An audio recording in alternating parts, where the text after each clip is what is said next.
And I just say yes? It's No, so well, okay, so what I was trying to say with rights light is, yeah, absolutely, there's a fight running through this between kind of left and right notions of rights. But I guess, and maybe this is some kind of romanticism on my part, I feel like, it's not romanticism, it's just a kind of reverence for the people who died, is the effort to name something as, they're not commensurable discourses, the parental rights and the folks in Latin America who were, especially in Guatemala, who were struggling to make human rights a language of memory, as essentially civil society throughout Guatemala was being destroyed. And so I guess I'm uncomfortable calling it, understanding what the right is talking about is rights in the same sense. But I suppose you're right, that you are correct. That this is a robust discourse of rights, and certainly it's being, human rights is being reappropriated by the right, by the political right in a powerful way.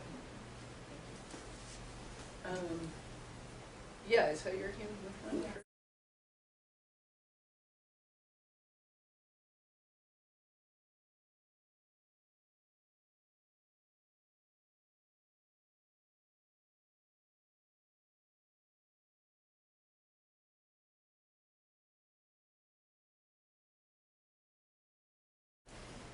That was one of the reasons. Let me say this. I've given talks on Guatemalan adoption in lots of places, and this is the first time I've met someone who was a Guatemalan adoptee. I've been in extensive conversation with Korean adoptees who have developed a strong and robust sort of counter-discourse or complication about adoption that's been really important to me. So let me talk about, I mean, so in Spain under Franco was, to my knowledge, one of the first times that removing children was consciously articulated by state forces as a way to disrupt the intergenerational transmission of communism. It seems to me that what happened in Guatemala was, in some ways, more depressing than that, because at least the Reds that Franco was targeting were in fact Reds, were in fact communists. Mm-hmm. And one of the things that was particularly depressing about the Guatemalan context is that indigenous people in particular in the early 80s were seen as a reservoir of potential communism. But as somebody said, it was as if they used napalm to wipe out an anthill. That there was actually not that much support for the guerrilla movement or the communists. Yeah, from what little I understand, it seems like the United States was chasing a ghost of communism, that their war was going to spring up in Guatemala, so close to Mexico and eventually the United States. Mm-hmm. But it was also the Guatemalan right. Yeah. Guatemalan right. I mean, you can't. It's hard to describe or believe how isolated Guatemala City is from the indigenous highlands. It was possible to sort of function without an imagination of the indigenous highlands in Guatemala. And so the ghosts were racial, they were that the Guatemalan right was chasing the racial, were colonial, and were linguistic minorities. It was complicated.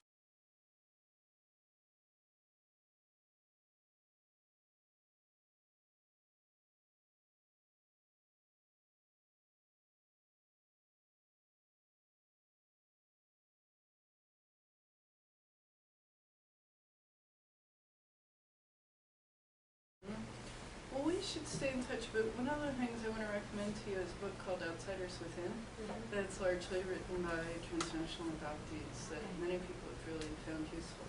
Thank you. Mm-hmm. I saw your hand, Laura. Oh, after that. I think one of the questions I had was about the discourse, the political economy discourse that I didn't hear you talk about, that I've often heard associated with the Guatemalan transnational adoption trade, and that's about body, sort of selling of body parts, and the kind of narrative that then functions. And I'm wondering in particular if you have any reading on why that becomes sort of this point of mobilization in terms of kind of creating opposition to. Yeah, that's in a different chapter in the book. But Okay. Let me say this. I'm trying to think what I can say briefly. The bit, well, Nancy Shepard Hughes has written brilliantly about the relationship of body parts trafficking and the trafficking children. And so I would point all of you to her work. But it seems to you're thinking of the 1994 crisis around June Weinstock, who was beaten almost to death by a mob in the Highlands, and who was accused of kidnapping children for a traffic in body parts. Adoptions that pretended to be adoptions, but in fact were about the transfer of body parts. That discourse has existed multiple times in multiple places and means different things in different times and places. In that instance, it is my belief and many people's belief that that was a rumor propagated by probably the military. June Weinstock was a leftist who had gone to Chiapas in solidarity with the Zapatista uprising there, and that may or may not be relevant here, but there were 7 lynchings of people in that period. And as you sort of follow them from place to place, the thing that they have in common is that they were followed immediately by a crackdown on these communities by the military. And so it seemed, this was the moment when the UN human rights apparatus was moving into the Highlands and looking to document stories of human rights abuses during the war. And so young gringas were prominent among the folks the UN was sending to the Highlands. And so starting a rumor that they were out to steal your children and you should kill them was particularly effective. And I think you can document it through radio broadcasts and newspapers that people with power were clearly sort of promoting this rumor. And the other piece of evidence that something was odd is that these beatings were videotaped twice. I mean, I don't know if you've ever spent any time in the Highlands of Guatemala, but I have never yet seen a video camera out there. So, like, what's going on? How are these things getting videotaped and broadcast on national television? So anyway, I think it's bizarre. That's my account of it.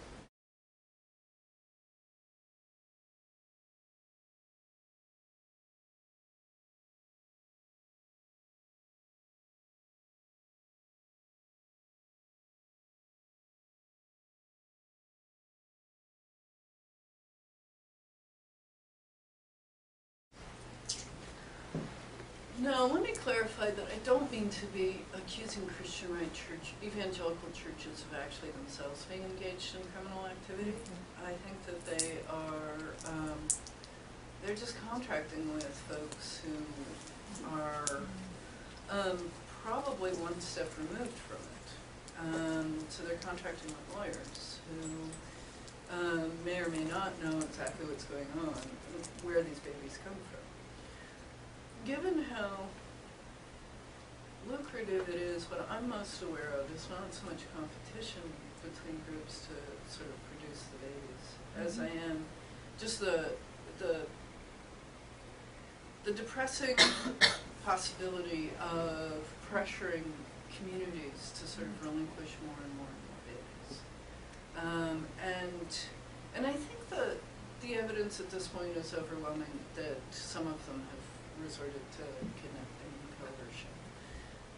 But the majority of those babies are not being kidnapped. they're just being relinquished through pressure and through money.